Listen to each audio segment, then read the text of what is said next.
আমরা কি এই বিশাল মহাবিশ্বে একা, নাকি দূর কোনো গ্রহে কেউ আমাদের মতোই আকাশের দিকে তাকিয়ে ভাবছে পৃথিবীতে কি প্রাণ আছে?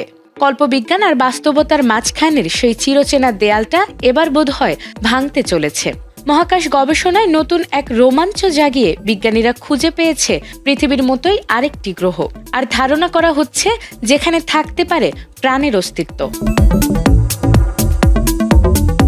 মহাবিশ্বে প্রাণের সন্ধানে বড় ধরনের অগ্রগতির দাবি করেছে মার্কিন মহাকাশ গবেষণা সংস্থা নাসা।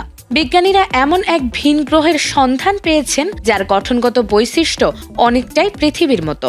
HD 137010b নামের এই গ্রহটি পৃথিবী থেকে প্রায় 146 আলোকবর্ষ দূরে অবস্থিত।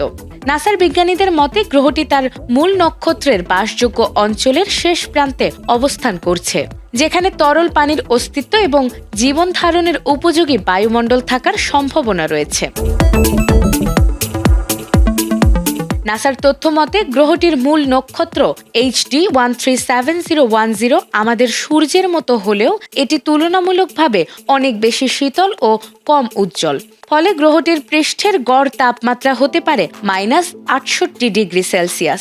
বিজ্ঞানীরা বলছেন সেখানে যদি কোনো প্রাণের অস্তিত্ব থাকে তবে তাদের অবশ্যই প্রচণ্ড শীত সহ্য করার ক্ষমতা থাকতে হবে। নাসার কেপলার স্পেস টেলিস্কোপের K2 মিশনের তথ্য বিশ্লেষণ করে এই পাথুরে গ্রহটি শনাক্ত করা হয়েছে। গ্রহটি যখন তার নক্ষত্রের সামনে দিয়ে অতিক্রম করছিল তখন নক্ষত্রের আলোয় সামান্য পরিবর্তন লক্ষ্য করেই এর অস্তিত্ব নিশ্চিত করেছেন বিজ্ঞানীরা।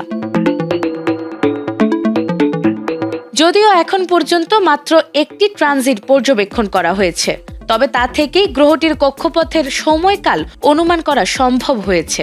বিস্ময়করভাবে গ্রহটি মাত্র 10 থেকে 13 ঘন্টায় তার নক্ষত্রকে একবার প্রদক্ষিণ করে।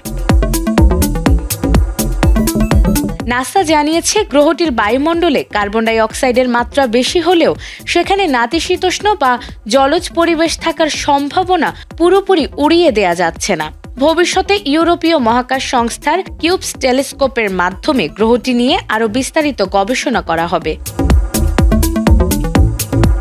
নাজমুন নাহার জান্নাত, ATN বাংলা।